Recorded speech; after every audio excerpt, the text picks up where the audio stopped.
Well, good evening, ladies and gentlemen. Good evening. It's been a while. It's been a while. I don't know how long it's been. How long has it been?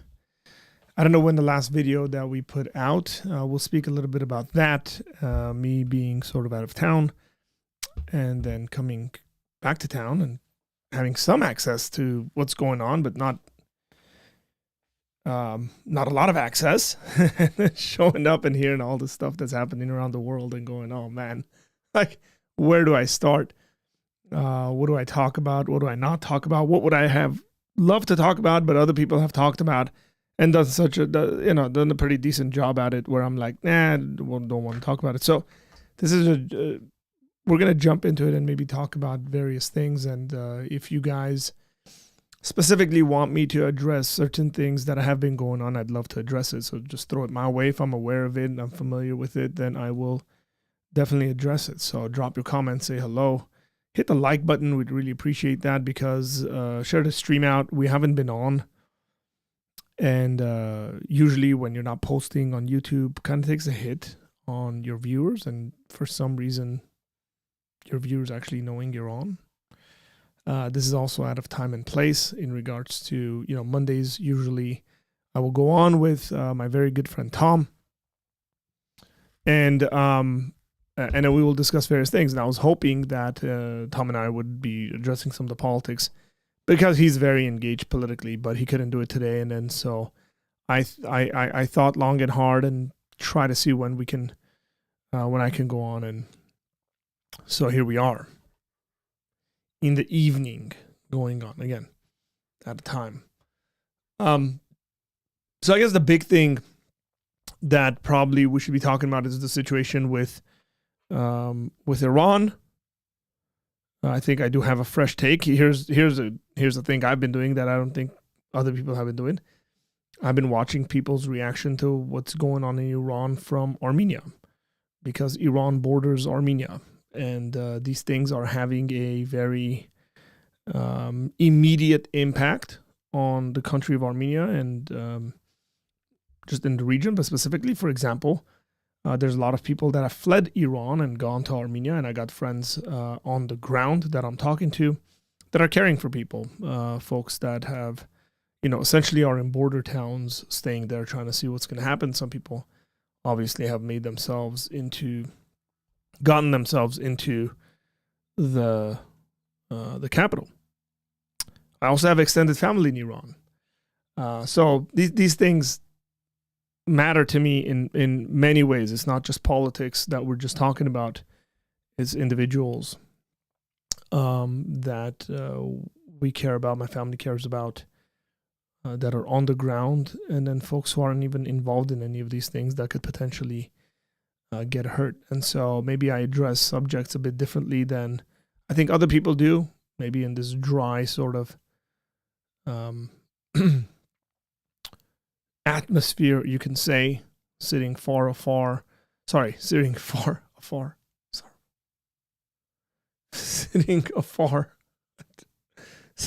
away, I guess is what I was trying to say, sitting far away in our comfortable whatever couch or chair or whatever it might be, and commenting on these things when specifically there are immediate things happening on the ground. And as I'm saying this, I was actually speaking about you to my wife today, Arma. I was like, I think Arma is in Armenia. And so he's in Armenia as we speak. So congrats to your family, man, in regards to, because I know why you're there. So there, again, lots and lots of stuff happening, folks. Lots of stuff happening. So, again, like I said, hit the like button. So as we stand, as of right now, the news that's come out, and I think Trump posted this first, and then it's been confirmed by the Iranians. I haven't seen anything from the Israelis. But there is an immediate ceasefire, and according to Trump, there's going to be an end to this war, which is very interesting. So Trump Twitter. Let's see what he said. for you guys paying attention. So, President Donald Trump said, I think he posted that on Truth Social.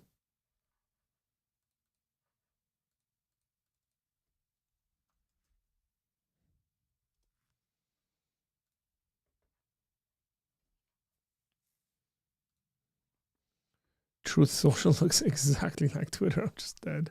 I think it's my first time on here.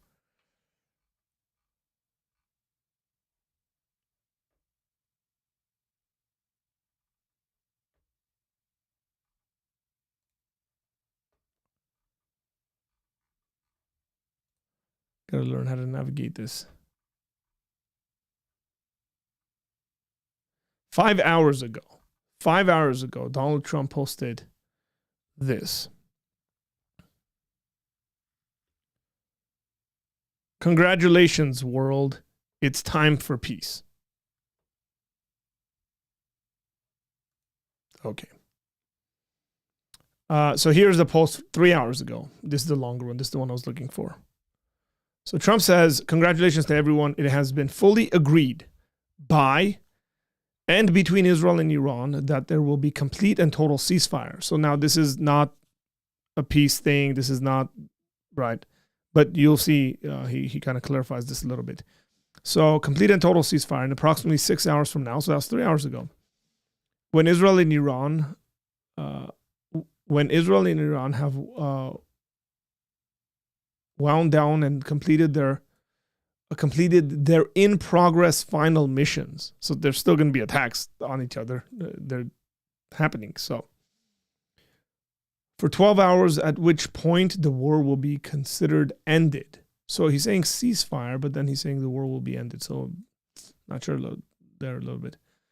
Officially, Iran will start the ceasefire, and upon the 12th hour, Israel will start the ceasefire. And upon the 24th hour, an official end to the war will be saluted by the world. During each ceasefire, the other side will remain peaceful and respectful. On the assumption that everything works as it should, which it will, I would like to congratulate both countries, Israel and Iran, on having the stamina, courage, and intelligence to end what should be called the 12th-day war. He's even naming it. I'm just like, this is stuff about Trump that really trips me out. This is a war that could have gone on for years and destroyed the entire Middle East, but it didn't and never will. God bless Israel. God bless Iran. God bless the Middle East. God bless the United States of America, and God bless the world. That's 3 hours ago. Now, I want to speak about these things 7 minutes ago. This is 7 minutes ago.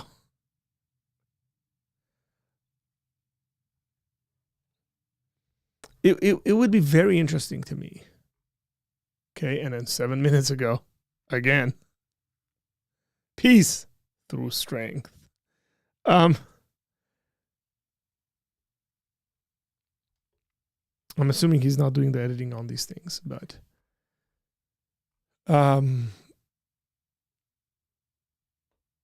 House Republicans posting stuff, peace and harmony. Okay. Now, if this is actually the case and this thing holds up, it's going to be very interesting because the Iranians essentially today launched some missiles that it was like really weird. It was one of those really weird things where they warned, I think, the Qataris that they were going to launch hours in advance. So they were all prepared and they evacuated. I think it was 13 of them and 12 of them got hit in the air. One of them landed in the middle of nowhere.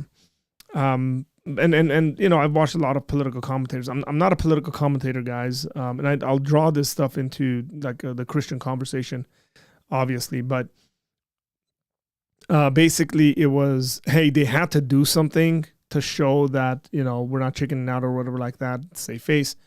And so they did something, which is launch these missiles, and then at least they can say, well, we did something.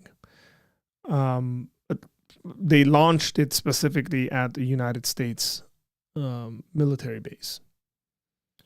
So not Israel, United States military base, because the United States had bombed the uranium facilities and all that stuff. So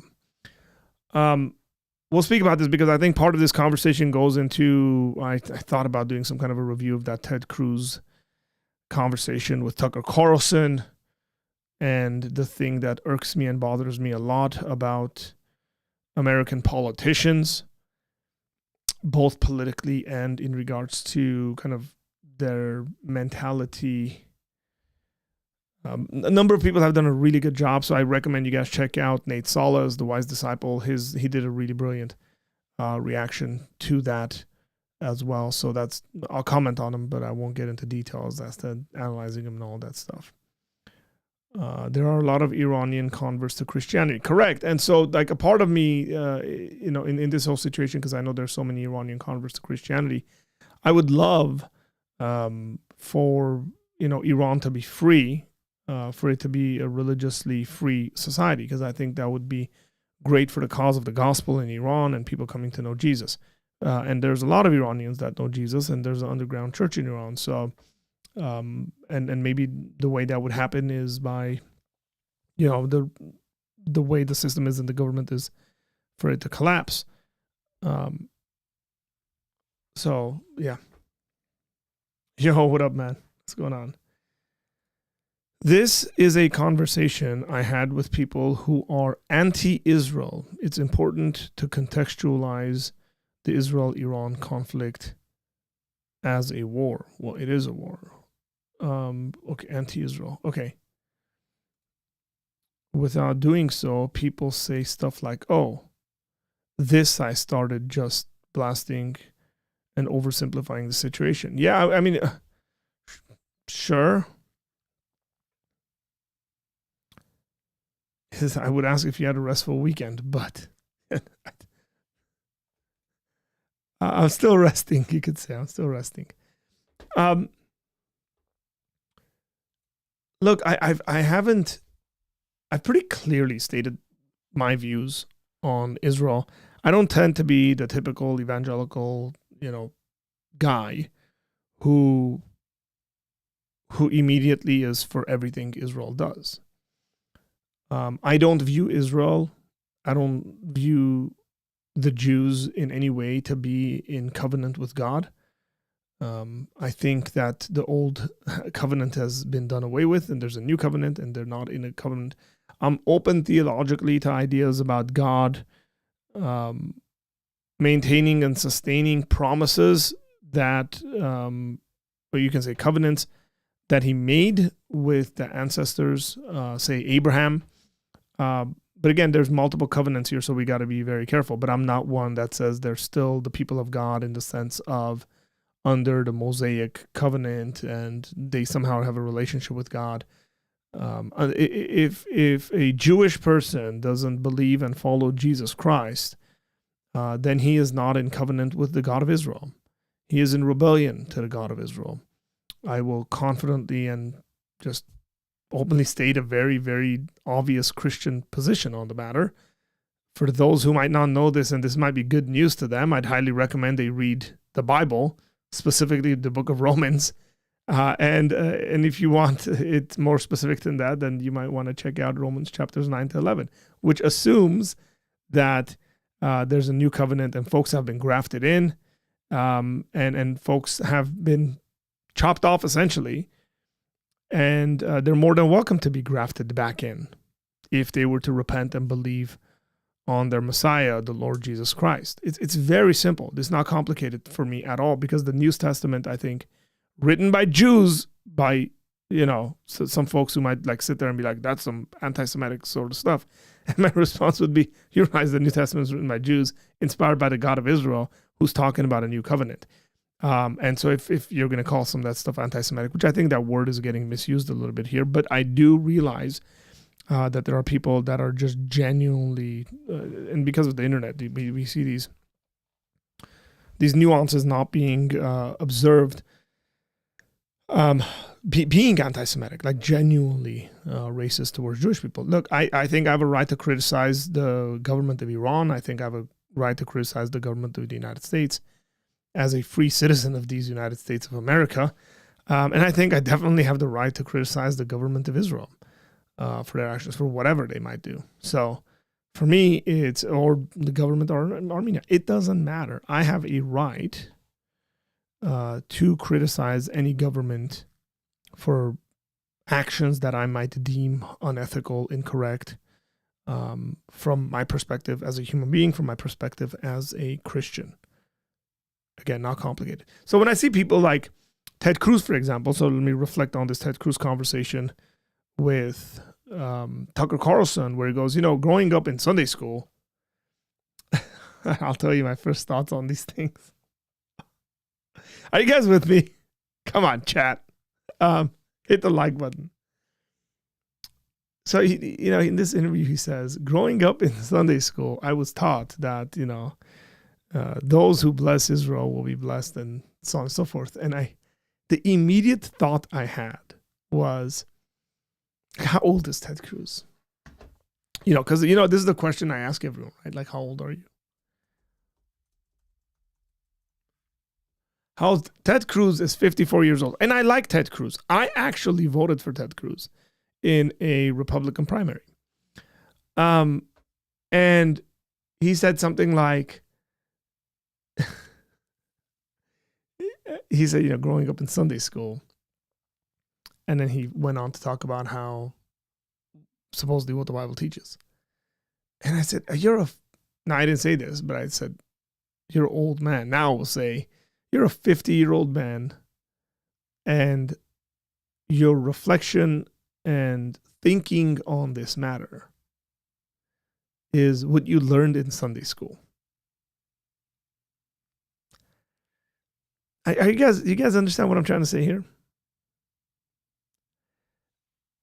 That,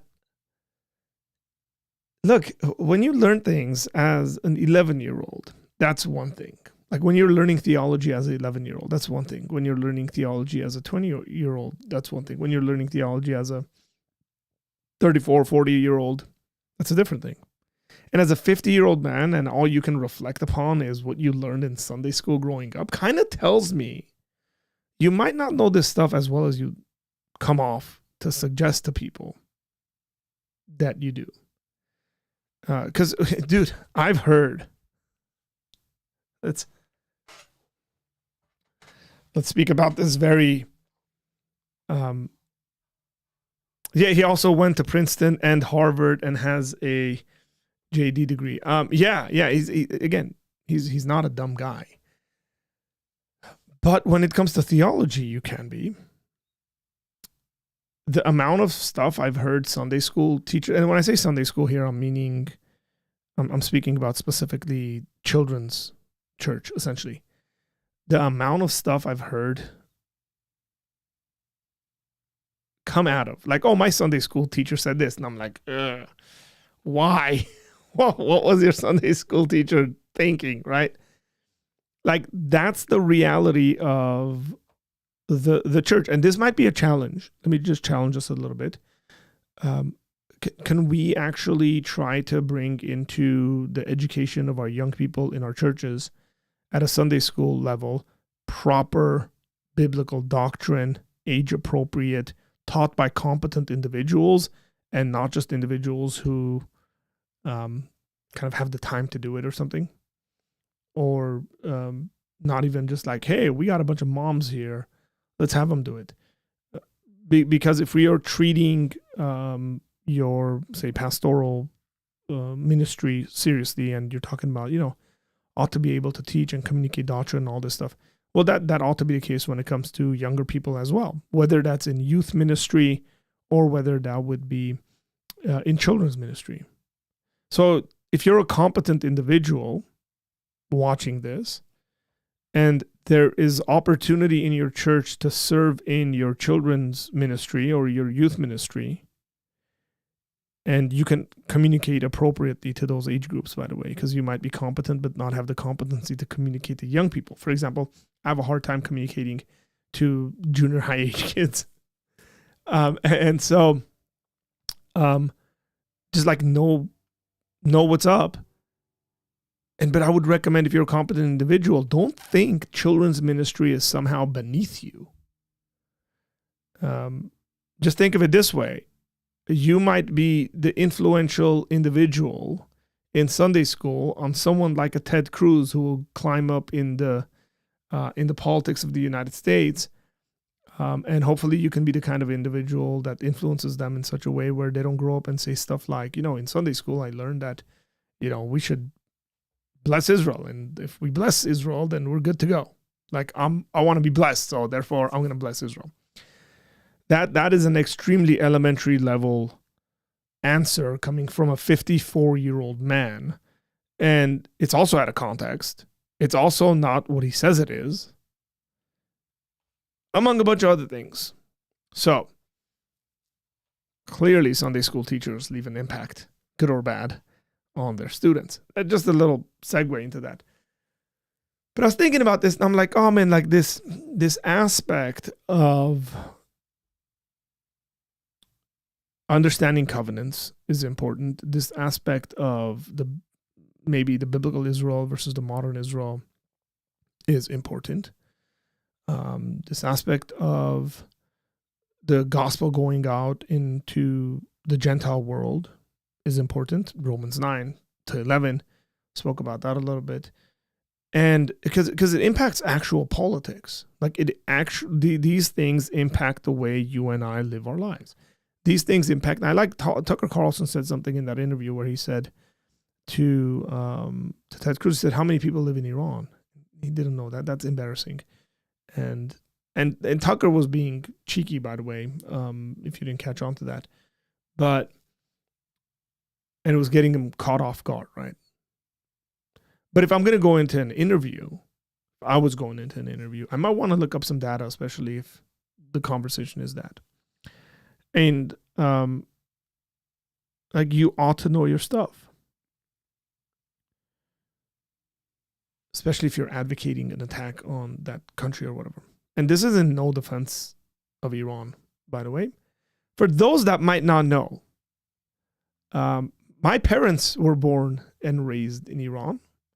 My parents were in Iran in 1979 when the Islamists took over and turned the country of Iran into the Islamic Republic of Iran.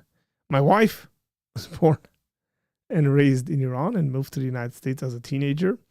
There's a lot of connections in that country personally for me, though obviously my wife, my family, we are Armenians, but we are Armenians from Iran. So there's a lot of history that exists in that country for me and my family. Like as far as I know, and as far as I can trace, my family from at least my dad's side, and I'm pretty sure from my mom's side as well, goes back to Iran till the 1600s. So there's been Armenians living in Iran for a very long time. And some of you guys might be seeing these names on, your screens or whatever like that, like Isfahan. And I've grown up hearing these names because some of these places are places where either my family lived or relatives lived and all that stuff, right?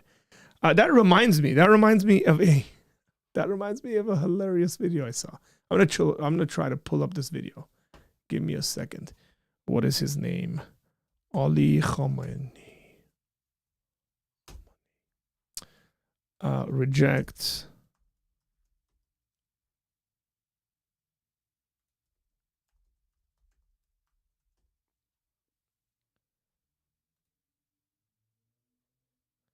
So this video is a video I saw some people posting, and it's an older video.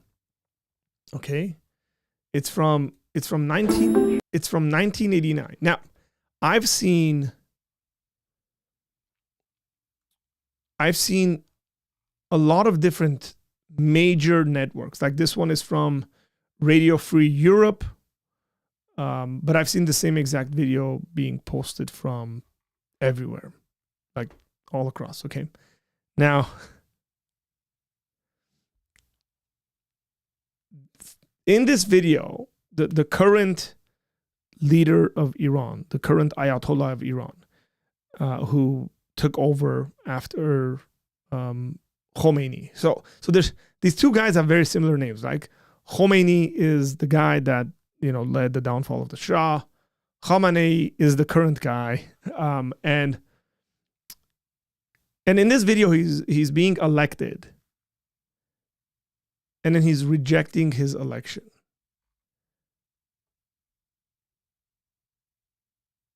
And I'm going to read you some of the comments, and then I'm going to give you my thoughts on it, because I think people are so blind culturally. It's hilarious to me. Okay, so you guys with me? Check this out. I'm going to turn the audio down on this. Actually, let me just speed it up. I'll probably get Radio Free Europe will come after me. I'm guessing on this. We'll see, whatever. So it says Ayatollah Ali Khamenei said he didn't want to be Iran's supreme leader. And then this is the video. It's 1 minute and 52 seconds.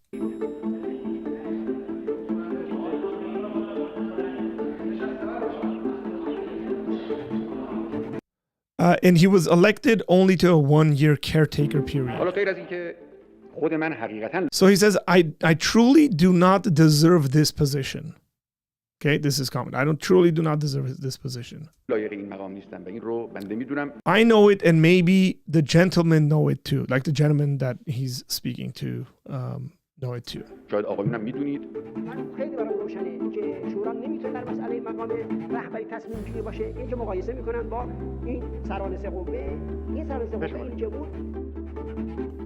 So they had to choose a successor to Ayatollah Khomeini. قانون اساسی بعداً تصویب میشه اگر معارض با قانون اساسی در اومد خب طبعاً باید اصلاح ما هم پیشنهاد اون آقای خامنه‌ای So he's saying so it says as a mid-ranking cleric Khamenei argued against his nomination.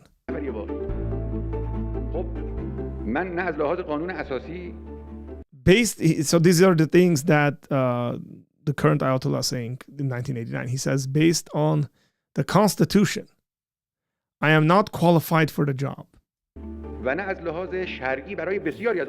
And from a religious point of view, many of you will not accept my words as those of a leader.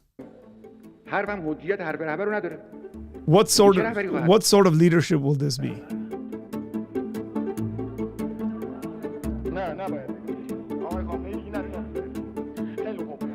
So this gentleman's name is Rafsanjani, and he essentially cut him off and said, no, we're going to go with it. We will vote, no more discussion, he goes. آقایانی که با رهبری جناب آقای خامنه‌ای تا رفراندوم البته این موقت دائمی است تا اون موقع موافق هستند قیام بفرمایید. So these are all the people that vote for him. It's like a pretty unanimous vote, right, guys? بشکنید. موقت گفتم 56 نفرم ایستادن. Okay, now I want to read you guys the comments. Okay, so this gentleman wrote, I'm not qualified. Only few people can say this in public. This doesn't mean he isn't qualified, but simply shows his humbleness. So people are like going off of this like whole humility thing, right? A humble man will never praise himself. Just you guys, these comments. I think if there's an example of people who are culturally just clueless, read the comments. He didn't want the tremendous burden of responsibility. His humbleness proves a very high alertness, skills, and leadership. Respects. This guy's quoting Plato. Only those who do not seek power are to hold it. The power. From Plato. This guy's been in power, by the way, since 1989. So I can't say if he didn't want power. This actually shows his humbleness. It's found in Eastern societies where the more wisdom you have, the less you think of yourself. I've never supported this man, but I'm shocked by his humility. It gives me goosebumps. I'm curious to know what people have said. This guy said, ask the men and women in Iran who live under his cruelty.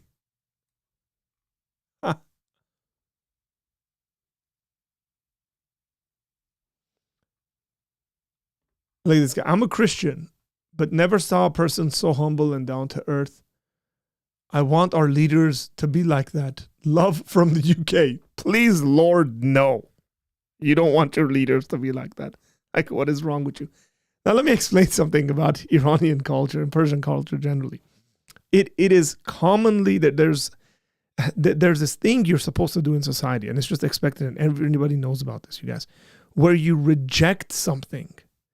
When you go to someone's home, so let me just say something. If an Iranian comes to your home ever, or even a Middle Easterner that comes to your home, and you offer them something and they reject it, that doesn't mean they don't want it. That's just a sign of politeness. As a matter of fact, they're probably going to reject it 3 times and then take it on the 4th one. Okay? So you go, here's, would you like some tea? And the person says, oh, no, we're very good. We just had tea. I'm so thankful. This is why I wish Tomek was with me, because he was born in Iran and raised in Iran. I think, and then the person who's offering it knows you want tea. But it's the proper thing to do is to reject it. And then they'll say, they might wait a little bit, and then they offer you tea again. And you say, no, thank you. Oh, it's late. I can't drink tea and all this stuff. And then what'll end up happening is they'll wait a bit more, and then they'll offer you tea a 3rd time. And then you'll say, oh, no, I'm your servant. Thank you so much. May your burdens be light. Things of this sort, comments of this sort. And then when they offer you the 4th time, you will, reluctantly accept it. That's just a part of culture. And it's amazing to me when I watch these things and I watch people reacting to these things. And I just go, oh, you cannot be that clueless to how societies work. So what he's doing in regards to saying, look, I'm the worst of you guys all here. Everybody's smarter than I am and all this stuff. That's not real. That's what's expected for him to do in that culture. And he's doing exactly what's expected of him. It's not real humility. You have to know how this works. As a matter of fact, I was sharing this video with my wife, and I told her I watched it, and I was like, oh, it was hilarious. You should have seen the comments. And my wife said something. He said, even in weddings, women are expected to say, essentially reject the marriage 3 times before they say yes. And even when they say yes, there's an aspect of, yes, only if my dad and my brothers and my grandparents and everybody's okay with this. These cultural things, Americans generally, and I say it's Westerners, are so clueless to. And then so they misread situations. They absolutely misread situations. And you see this in politics. You see this when people come, foreign dignitaries come to visit, or folks go over to other countries. You have to learn and be mindful of these things if you're interacting with other cultures. Be very, very careful. Okay? So that was just hilarious to me when I saw this, and I knew exactly what was going on. Because I know what this is. And then I went to the comments. Like, as a Sunni Muslim, I approve his humility. This is just Persian culture, ladies and gentlemen. It is, it's not authentic humility. I mean, the guy ended up remaining in power, and cruel individual, cruel power, since 1989. Now, to put that in context, I was born in 1985. So when I was 4 years old, so the past 36 years, this man hasn't been in power. And just not any power, but extremely dominating, tyrannical power. And has done much harm to that country. Much harm to that country. So, I think it's always interesting when people miss cultural cues. It's always funny to me. What started the war between Israel and Iran, if I may ask? I don't even know if we can answer that question properly. I really don't know if we can answer that question in the proper sense. Did the war start when multiple leaders and politicians in Iran regularly talk about how they want to wipe Israel off the face of the planet? Did the war start when the way Israelis have been treating Palestinians? Did it start when Palestinian terrorists essentially were blowing up cafes? This is the super simplistic way of thinking about this, by the way. This comment right here is an extremely simplistic way of thinking about it. I don't think you can speak about what started this. There are many things, and for many years, that have been starting this. As a matter of fact, this war was started long time ago, and it's been happening through proxy groups, through the Mossad agents assassinating various people. This is an overly simplistic question for my liking, simply put. So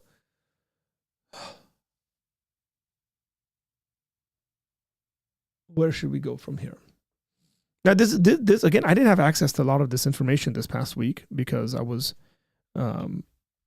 in a place where I didn't have much internet connection. I had very, very little internet connection, and I wasn't up to date. As a matter of fact, the other day I came home and my phone was tripping out and my texts weren't going through well and all this stuff. So I turned my phone off and I turned it back on, and then I realized I'd missed like a bunch of texts from people that had sent me, and even when I got back, they hadn't come out. Like for some reason, I had to turn it back on and on. Yeah, no need to apologize. No need to apologize. Just, this is a very complicated situation, as geopolitics are, as countries that have long histories usually are. And there's many layers to any one of these things. Many layers to these sorts of things. So,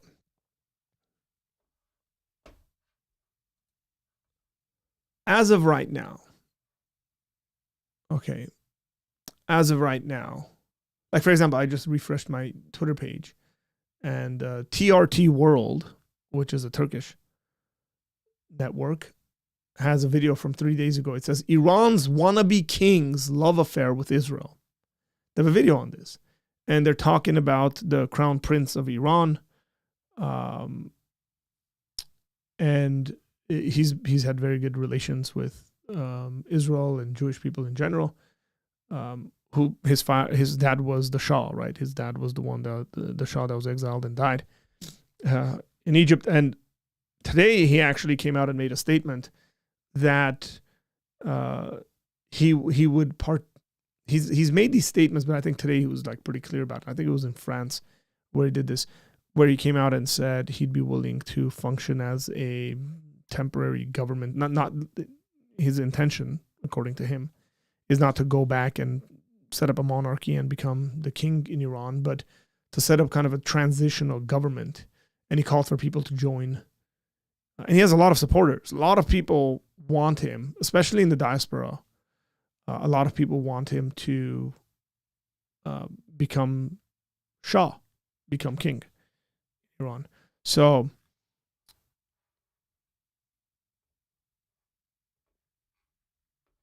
there we go. Right. It's not a war that started, but a war that has been building. Oh, yes, that's absolutely the case. Absolutely. That's what's been going on. Again, there's religious kind of motivations here. My main thing as a Christian, so again, let's talk about how Christians should respond to these things. Here's something that I've been saying for a very long time. You don't have to pick sides. For some reason, at least in the American mindset, I'll share a little story that I experienced recently.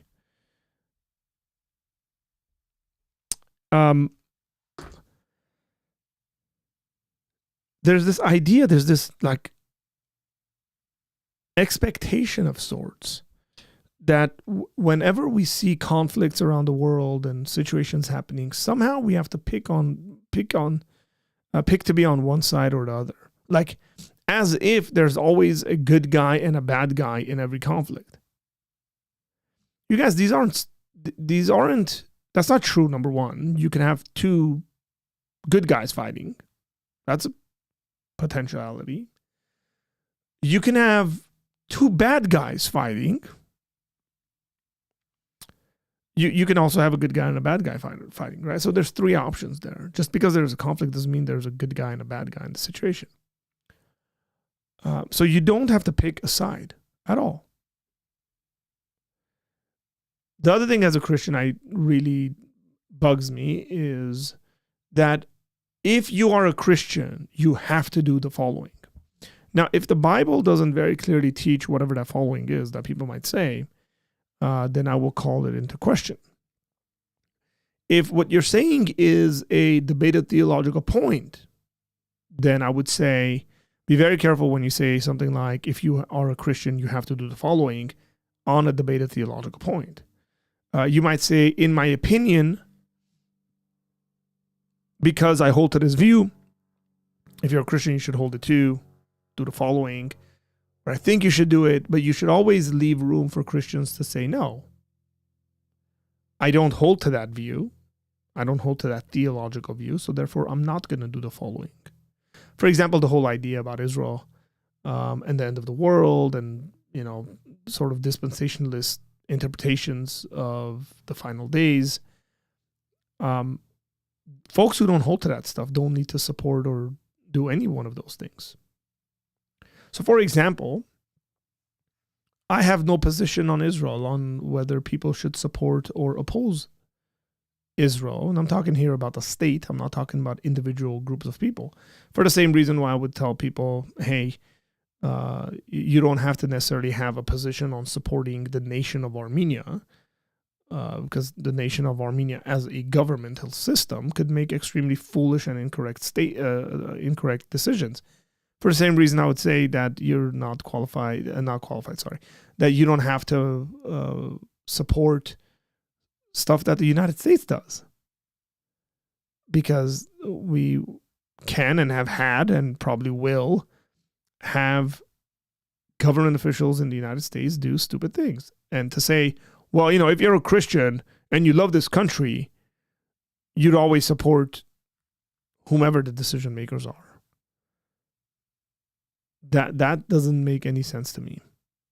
That's a meaningless statement. So, and when we jump into the more nuanced conversations, right? For example, you get individuals that are openly calling for the death of everyone in another nation. You kind of go, should I be in support of this? So, one of the things I've realized about the American populace, I heard it's not the first time, but today I was watching something and somebody said something like, for us informed voters, and then, he went on to give his talk. One of the things I've realized in America is that a lot of people that are on both sides, Republican, Democrat, Independent, Green Party, it doesn't matter. I shouldn't say both sides, on all sides, are extremely uninformed on important things. For example, the other day, I was driving through a certain town that's an important town here in the state of California. And this is when the protests were happening on, what was it called? No King's Day, right, against Trump. And so ran into a group of individuals who were protesting Trump, obviously, and his policies. And I saw all sorts of flags. I saw American flags. I saw Palestinian flags. I saw LGBTQ flags. I saw trans flags. I saw Mexican flags. I also saw sort of a flag. I also saw a Ukrainian flag. Now, I had a Ukrainian gentleman with me as we were driving through this thing. And all of a sudden, the Ukrainian gentleman with me kind of got animated and said, "What is wrong with these people?" Now, mind you, the gentleman I had with me is someone who's seen the war in Ukraine and is here as a refugee. And he kind of got animated and said, "What is wrong with these people?" He said, "They're holding flags and they don't know what the flag looks like." And the reason why he was getting animated was because the individual that was supposedly holding the Ukrainian flag, or had it kind of pointed, put on a giant board that said "free whatever," had put the Ukrainian flag upside down.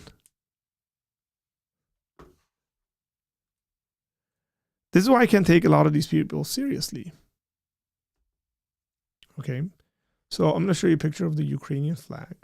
The Ukrainian flag is blue and yellow. It's a very simple flag. Super simple, guys. That's the Ukrainian flag. So the person had this flag upside down. So it's yellow and blue. Now,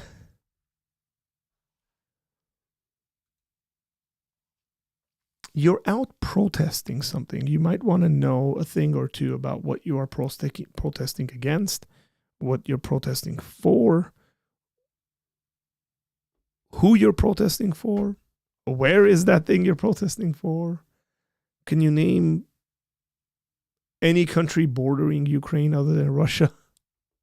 It's like very basic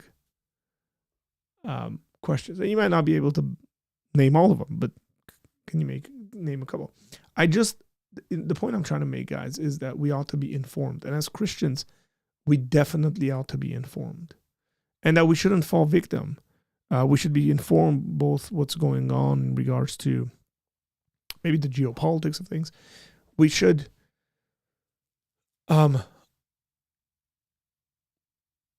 be informed on the theology of the matter, especially if there's theological reasoning that's being kind of pushed and shared, and that we are told that somehow we're not consistent with the Bible if we don't support X, Y, and Z.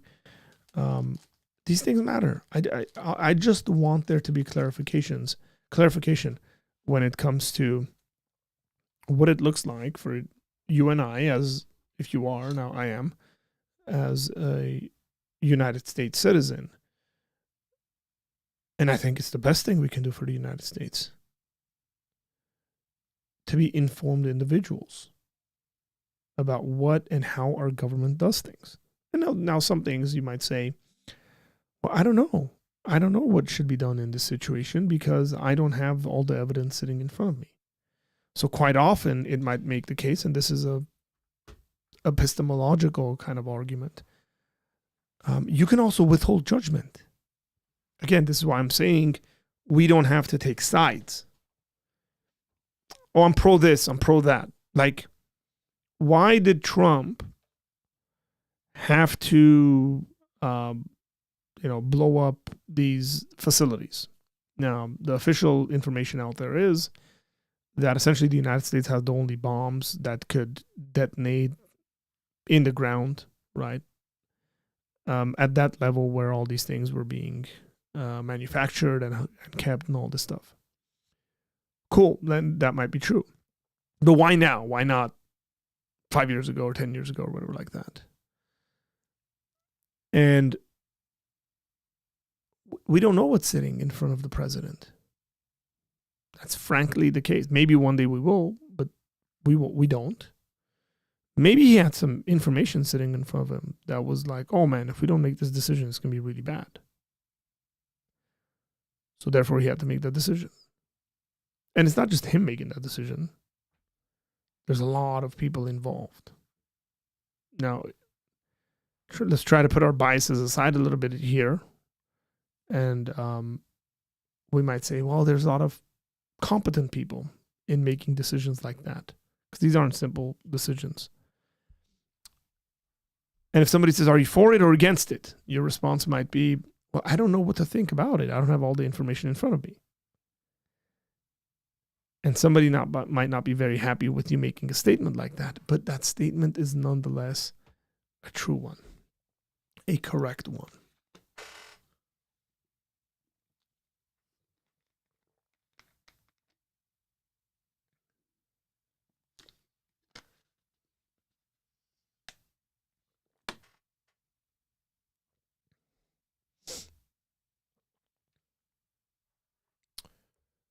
going on? Just in 6 days ago. Okay.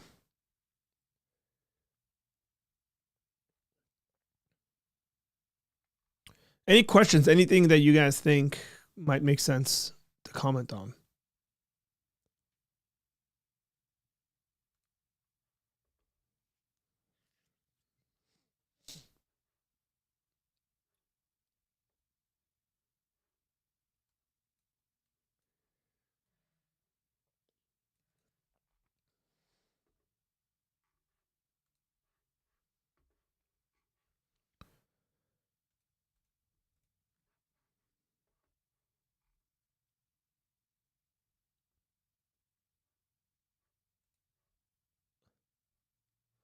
I love all the fake videos out there. I'm there's so many fake videos out there, you guys.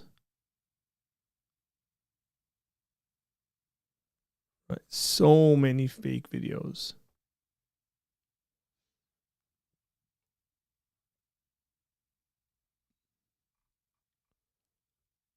Just be careful what you share on the internet.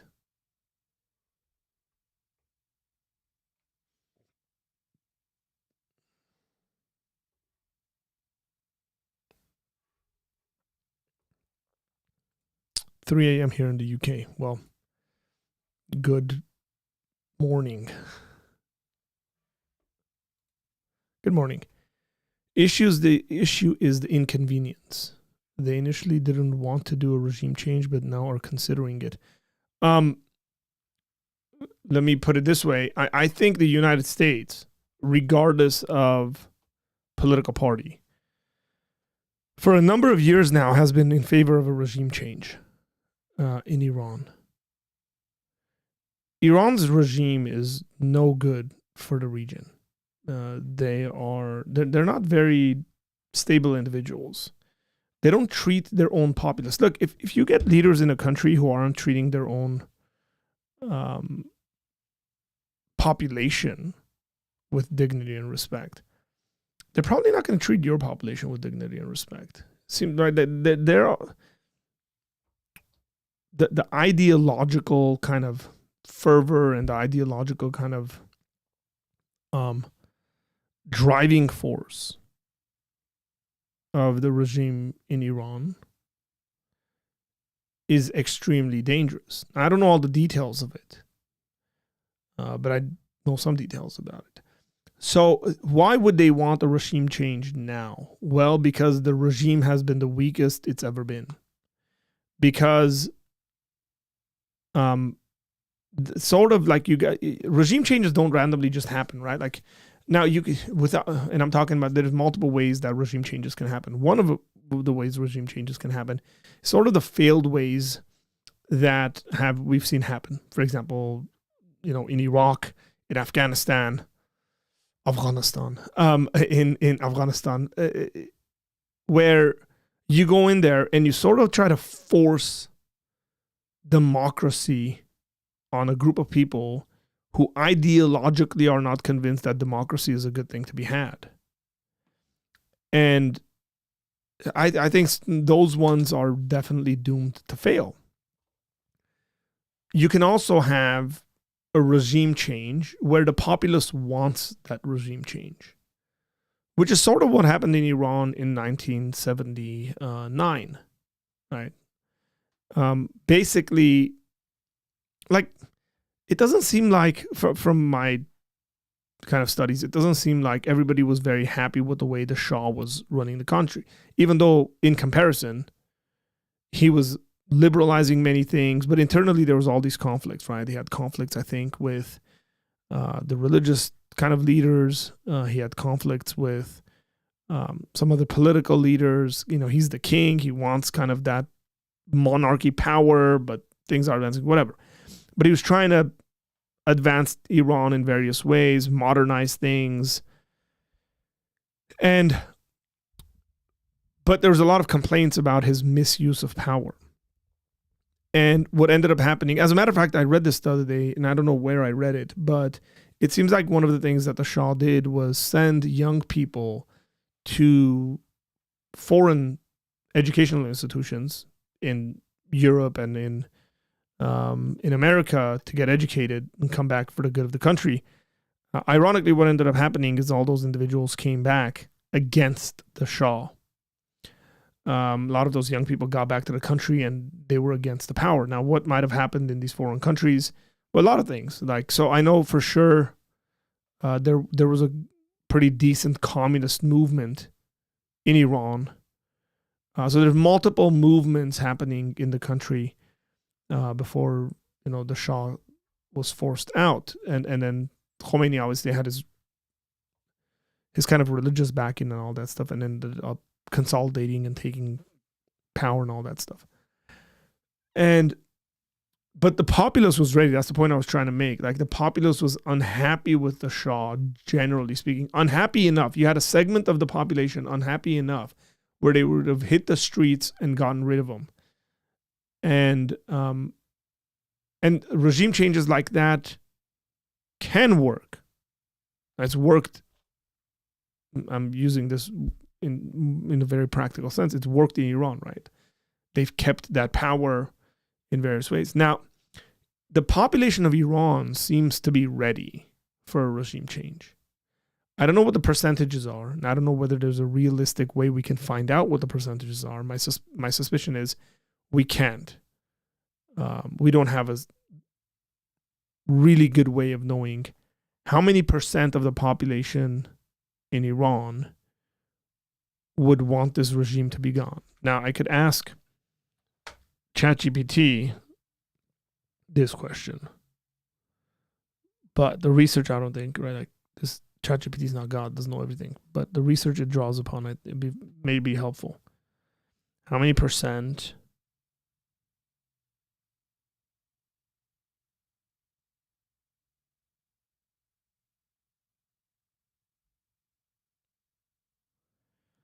and I'll read you what searching the web. So now it seems to me that this might be unlikely, but it says the vast majority of Iranians oppose the current Islamic Republic, with multiple independent surveys indicating around 80% of the regime, 80% want the regime replaced. That's a very high number. 80% want the regime replaced. And then there's some polling.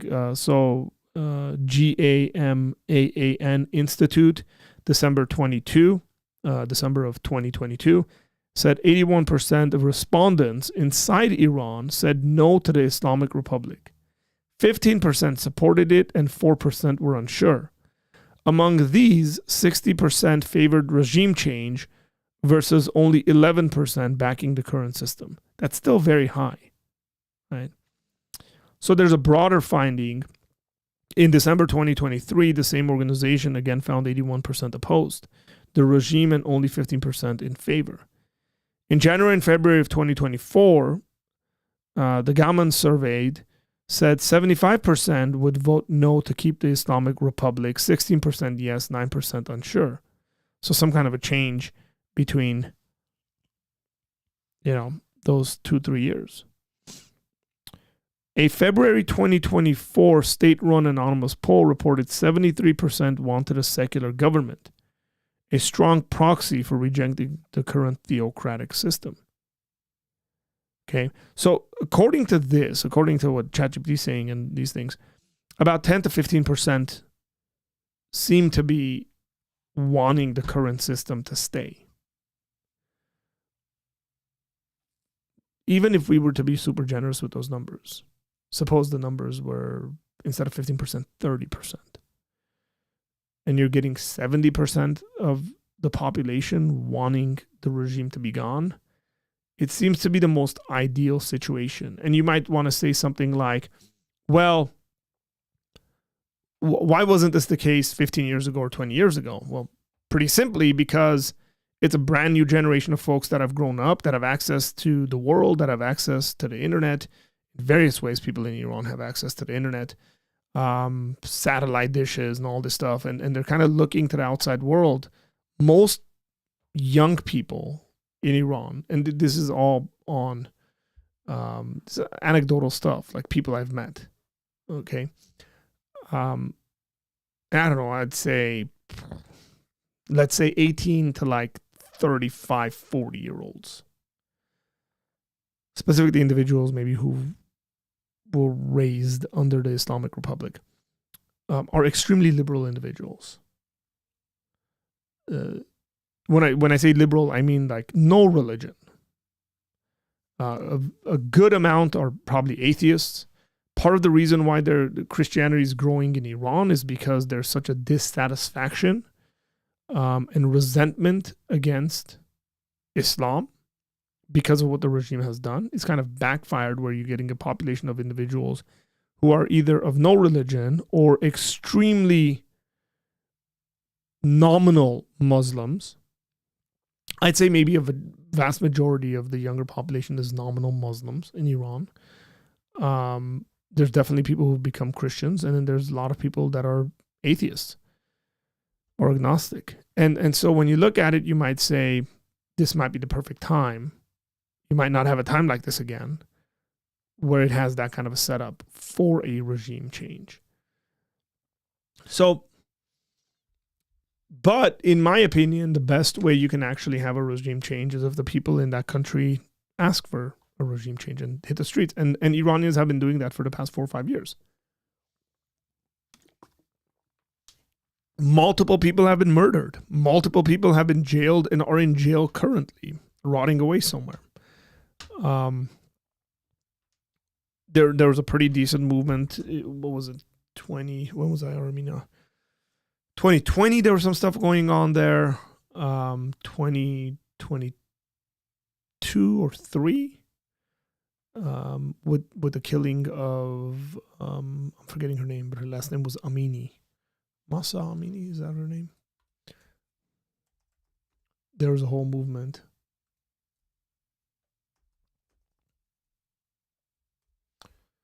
Yeah, Masa Amini.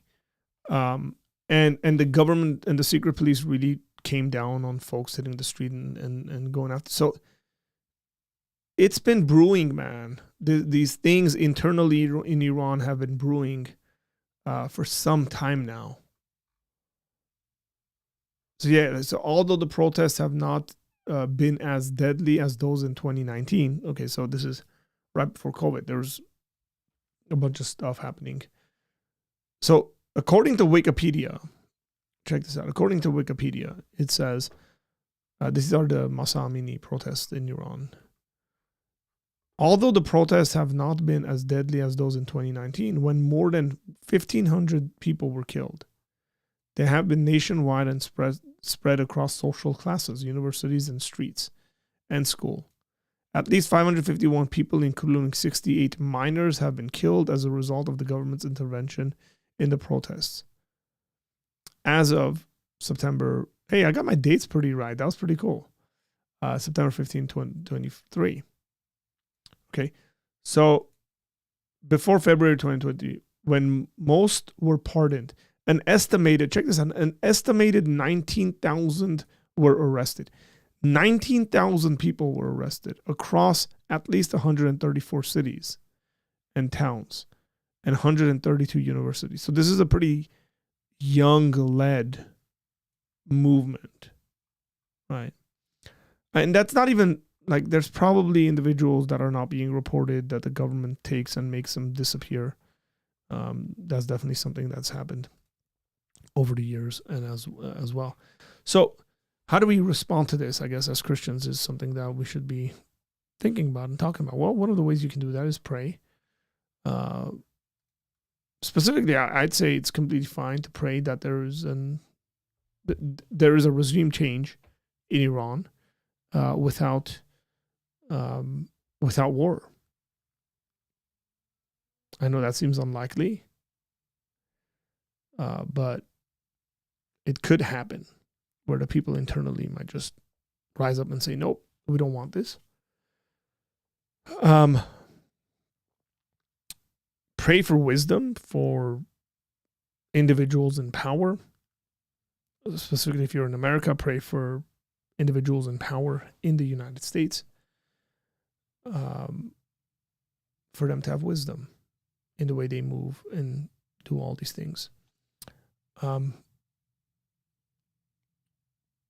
Pray for peace. speak about it. Like, educate your friends. We're not in places where, at least you might be, I don't know. I'm not in a place where I can just make decisions about these things. I really can't. But I can speak about it and agree and disagree with my friends about these things. But at the very least, what we can do is actually educate ourselves. So it's very interesting to me that when I go on certain websites,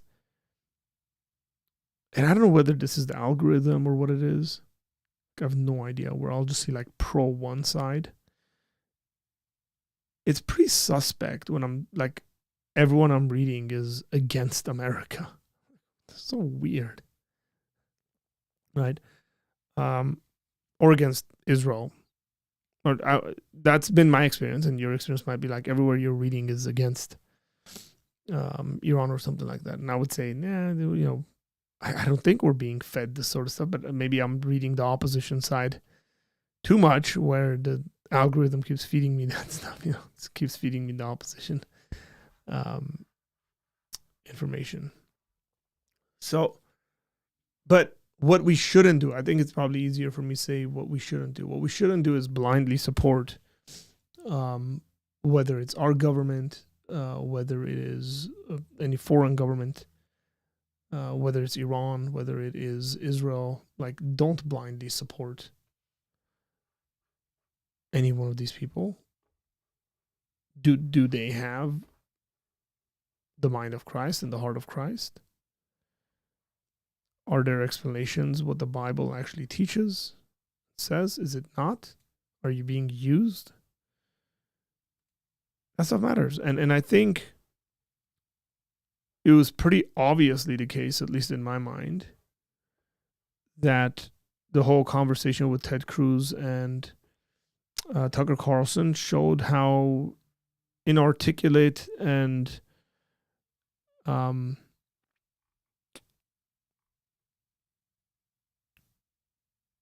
what's the word here? Inarticulate and ill-informed some people might be. And in places of power. We should be asking more of our leaders. Simply put. Very simply put. So, yep. If you guys have anything else you might want to say, go for it. I'd love to comment on it. If not, then I'll probably call it a day. We'll see how the rest of the night progresses. I'm going to be trying. I will be trying to stream as much as possible this week.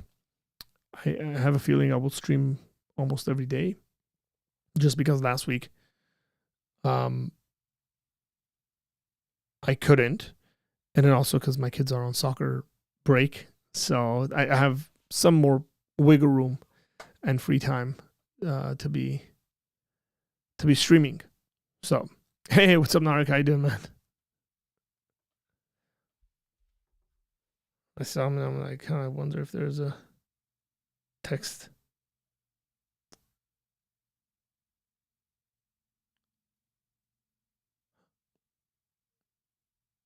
Hey, we haven't had any internet connections, right? No.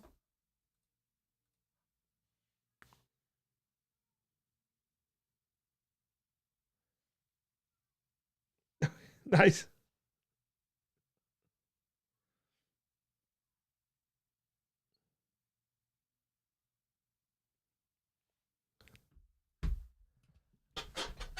Thank you, Narek. So I probably won't stream tonight since he's in here and he's telling me I can go play soccer today. So, which is going to be at 8:00. So, I guess I won't leave. I'll wait for another 10, 15 minutes and then I'll end the stream. If you guys want to continue this conversation.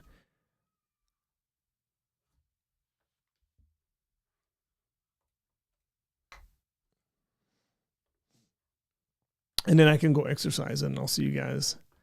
I'll see you guys tomorrow. Not morning. Can't stream in the morning.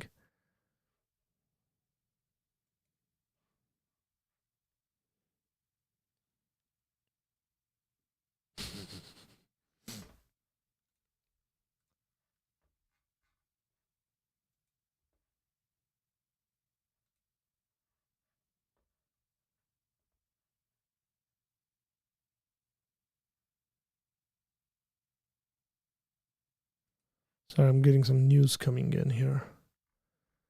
3 hours ago, breaking. Vice President J.D. Vance reacts in an exclusive interview with Brett Baer. Seconds after President Donald Trump says Iran and Israel. Okay, hang on. I got to find. It's on Facebook. I got to find this.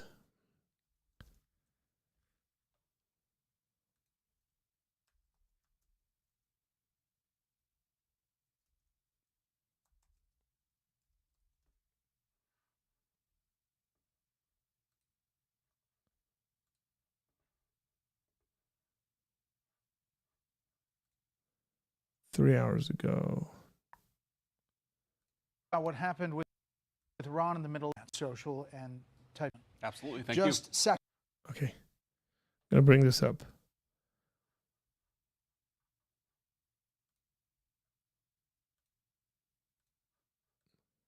Seconds ago, the president went to Truth Social and typed this. It has been fully agreed by and between Israel and Iran that there will be a complete and total ceasefire.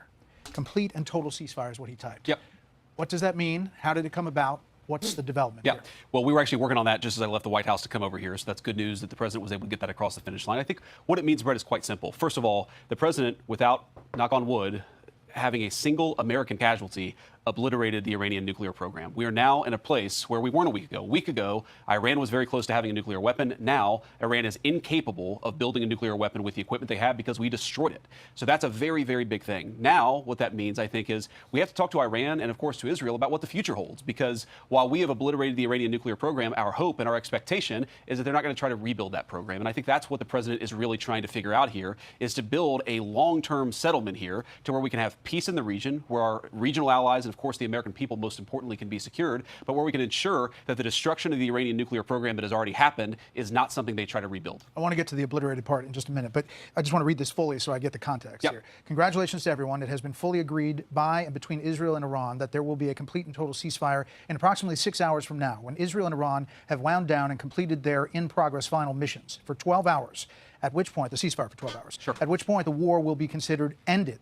Officially, Iran will start the ceasefire, and upon the 12th hour, Israel will start the ceasefire, and upon the 24th hour, an official end to the 12-day war will be saluted by the world. During each ceasefire, the other side will remain peaceful and respectful on the assumption that everything works as it should, which it will. I would like to congratulate both countries, Israel and Iran, on having the stamina, courage, and intelligence to end what should be called the 12-day war. This is a war that could have gone on for years and destroyed the entire Middle East, but it didn't and never will. God bless Israel. God bless Iran. God bless Iran. God bless the Middle East. God bless the United States of America, and God bless the world. He seems confident that this is all coming together. That's right.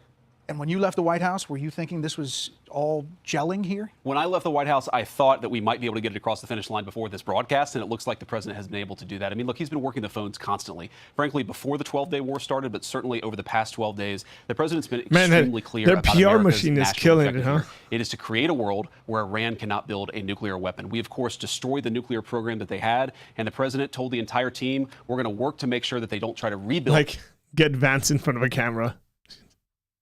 He's articulate. That nuclear capability in the future. And it's, look, this is a great thing. For Israel, think about this. They've accomplished an important military objective. They've helped us destroy the Iranian nuclear program. They've also destroyed the conventional missile capability of Iran that threatened the country of Israel. For the Iranians, I think this is a new opportunity to actually pursue the path of peace. As I said yesterday, what the Iranians have showed through their support of terror networks, through their now failed effort to build a nuclear weapon, is that they're just not very good at war. And I think the president really hit the reset button and said, look, let's actually produce long-term peace for the region. That's always been his goal. I actually think when we look back, we will say the 12-day war was an important reset moment for the entire region. Would you be surprised if Iran is sending out signals that it doesn't have a specific ceasefire plan? How would the communication have been with the Iranians to get this level of confidence to put out that detailed statement? Well, one of the things I've learned, Brett, about the Iranians in the past, 4 or 5 months that I've been in this job is what they say publicly and privately can sometimes be very different. I think what the Iranians have shown very clearly is they don't want this war to go on for much longer. Their air defenses have been totally destroyed. Their conventional missile program has been largely destroyed. And of course, their nuclear program has been obliterated, as I said before. So I think the Iranians are at a place where they don't want to keep on fighting. You saw the president, and I don't have the truth in front of me, but he talked about the next 6 hours finalizing the attacks. I mean, I think what he's talking about is right now, for the American people watching, it's dark over there. That's typically when the Israelis and the Iranians have been shooting at each other. I think there's some recognition that that might continue for another few hours. And tomorrow really is a new day. The end of the 12-day war, the end of the Iranian nuclear program. And I really do believe the beginning of something very big for peace in the Middle East. So you said totally obliterated. The president has said totally obliterated the Iran nuclear program. Yeah. Do you know for sure where all the highly enriched uranium is? Well, Brett, I think that's actually not the question before us. The question before us is, can Iran enrich the uranium? That's a sidestep.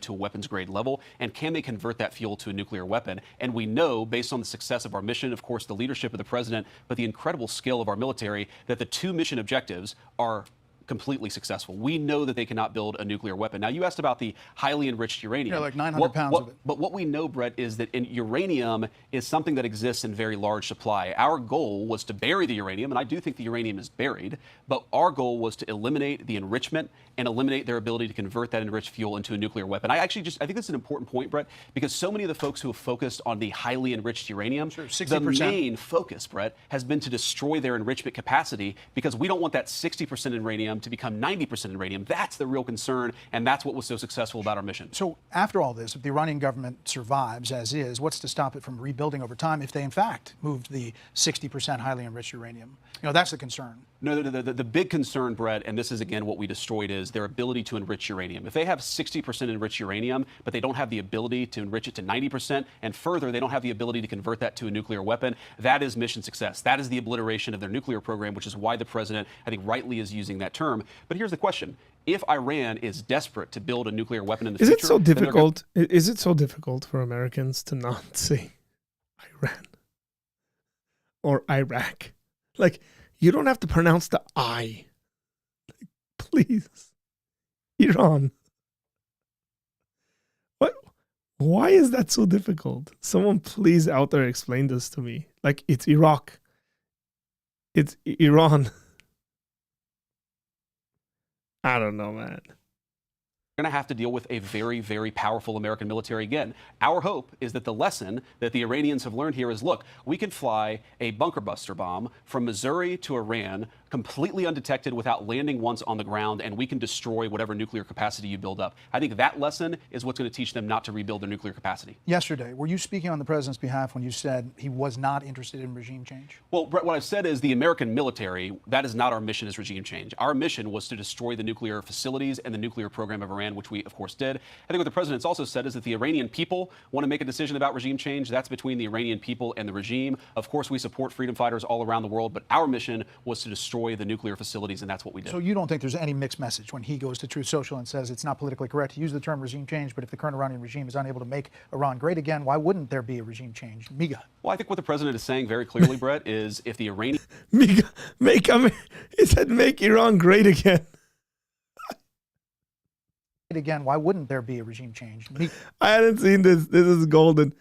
That's funny. Well, I think what the president is saying very clearly, Brett, is if the Iranian people want to do something about their own leadership, that's up to the Iranian people. What the American national security interest here is very simple. It's to destroy the nuclear program. That's what we've done. And now that the 12-day war appears to be effectively over, we have an opportunity, I think, to restart a real peace process.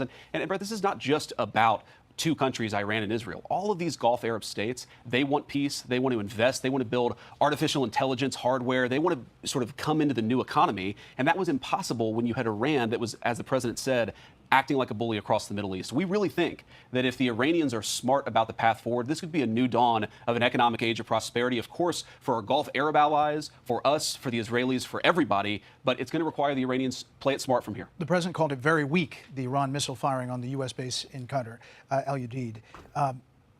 Was it a face-saving move? How do you get from that, firing missiles at a U.S. base, to a ceasefire, as he details in this Truth Social? Well, as the president said, they actually gave us some warning here. And we think they gave us some warning because they didn't want to kill Americans and they didn't want to escalate. There's definitely some symbolism to this, Brett. If you look at the Iranian attack, it was 14 missiles that they telegraphed ahead of time. We dropped 14 bunker buster bombs. As the president told me earlier, our missiles, our bombs were a little bit bigger than their bombs. Our bombs actually accomplished the goal of eliminating their nuclear program. But look, we're happy, again, to restart the peace process process as the president just did today. Was the message delivered directly to the U.S. or through an emissary? The message is always delivered through some sort of intermediary. That's been consistently true of the Iranians. Of course, we'd love to talk to them. The president's been clear about this. We'd love to have a direct conversation about how we move this thing forward because, again, we got to step back here. Why did the president do what he did over the past week? It's so that we could destroy their nuclear program. If they try to rebuild it, they're going to be on the wrong end of American power once again. We don't want that. I think they don't want that, but the ball's in their hands. You've been reluctant or at least cautious about getting engaged previously, and that has been public.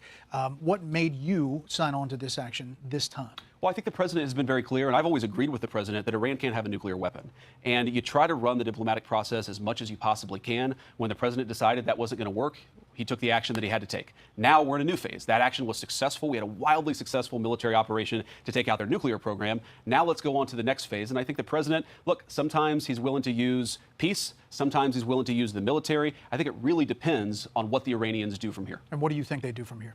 Well, it's an open question, Brett. I don't want to predict what the other side will do, but I think that I know what we'll do if they continue to pursue a nuclear weapon. And I hope they don't choose that path because I know the president wants to see the Middle East become peaceful and prosperous in the future. That's not going to happen if Iran pursues a nuclear weapon again. And for the people, so we talked about the people who believe that this is going towards World War III, especially in your own party. There's a section that's very vocal. There's another section that says you should take out this regime because it's evil and horrible and has done horrible things for decades. How do you square those two sides? And can this regime stay in place and still have a peaceful, reaction relationship with the U.S.? Well, I think the president has squared those two sides quite well. One, because he's the leader of the movement, and a lot of people trust the president as they should. They recognize they're not seeing the same intelligence. They're not seeing the same classified documents. They trust the president to do a good job. But importantly, Brett, I think he's threaded the needle quite well here. We had a very particular objective. It was profound and difficult to accomplish. The elimination of the Iranian nuclear program. And I think the president successfully did that. You're asking, were the Iranians close to a nuclear weapon? Brett, they were very close to a nuclear weapon. And what I encourage my fellow Americans to think about here is that's assuming he's telling us the truth, number one, because, Colin Powell told us that Saddam Hussein had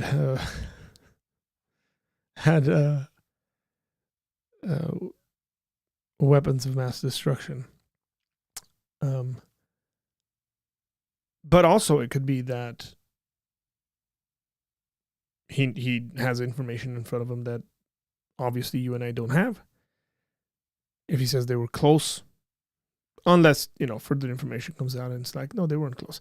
It's not like I don't buy these conversations. And again, I just mentioned this, but like, because in the past people haven't been truthful for us, therefore we shouldn't believe them now. Now that could lead like a healthy form of skepticism, but that doesn't mean you just start off with distrusting. So it's important to think about that. The Iranians were quite close to achieving a nuclear weapon. Now they cannot build a nuclear weapon. That is the biggest testament to the president's leadership and to the success of our mission. In 1 week, without, thank God so far, not losing a single American casualty, we have taken what was a threatening nuclear program that could have destabilized the entire world. Now that program is gone. We did it through effective presidential leadership and also some very, very competent work from our troops. How often does it happen where you're going to do an interview and you get a Truth Social seconds before? You have some sense of it, but it's pretty detailed, where you are being asked about something the president has just put out. In this administration, Brett, it happens quite a bit, actually. But we knew this was coming. The draft, it was interesting. I just read the draft about 2 minutes before we went on the air. It was a little bit different from what the president had showed me a couple of hours ago. But again, I knew that he was working the phones as I was on the way over here. So I knew exactly what we were going to do. And look, I love that about this presidency and this administration, is he's always working. He doesn't say, the vice president's going to do an interview, so I'm going to stop doing anything. He says, we're going to do the American people's business. The vice president knows what I'm trying to accomplish. And if I get it done, great, because we're going to talk about it and celebrate it, because it is a thing to celebrate. I can't emphasize this enough, Brett. Yeah, so that's, again, I think that's the latest. Because initially there were some denials. I think there's an aspect of the Iranian government kind of being a mess right now because of all the assassinations. And like people sort of don't know what's going on. They've been dealt quite a bit of a blow. One of the kind of strange things is there's all sorts of information coming out that, why am I forgetting this? Tel Aviv. That Tel Aviv's been like hit really bad by the Iranians, and that somehow the Israelis are keeping it under wraps and not allowing all the info to come out. I don't know. You guys might know more stuff about that. Some of you guys can dig around the internet a lot better than I can. But I think that's the latest info, where initially I was watching someone and they were like, oh, the Iranians said no such thing has happened. And then it was like, oh, no, they just came out and said this is true. This has happened. So, and I don't know what's happened since then.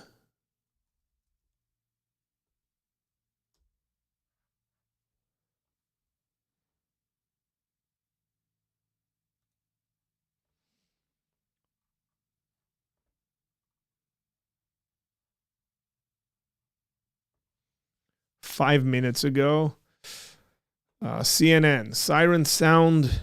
So the ceasefire is technically not in place because of the 6-hour, 12-hour kind of thing that was put into place. But siren sound in Israel as military says it has identified missiles launched from Iran. The Israeli military said it has identified missiles launched towards Israel from Iran, and its defensive systems were activated.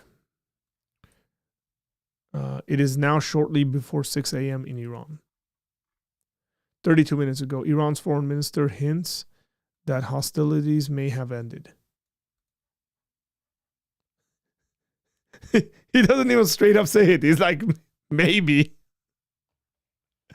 Iran's foreign ministry, Abbas Araghchi,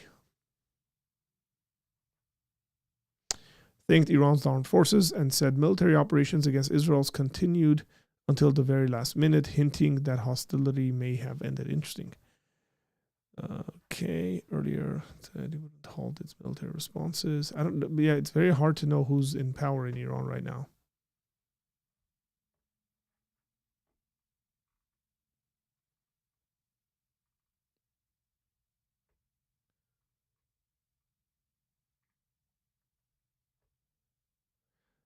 House Democrats and Republicans divided on Iran after Trump ceasefire claim. Might be a good thing.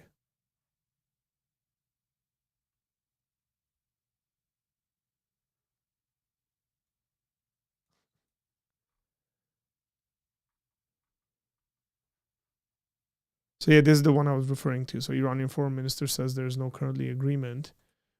It's an hour and 10 minutes ago, but I thought someone else came out and said there is.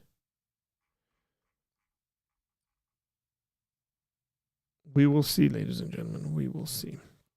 Ethio19 says, Jerome told me I should talk to you. Well, yeah, would love to talk to you at one point or another, whether public or privately. I just can't right now because I got to head out. So appreciate that. Jerome knows. So I don't know if you're on Discord, by the way, Ethio. So you might want to think about joining the Discord. And then we can connect through the Discord if you're interested in that. Okay.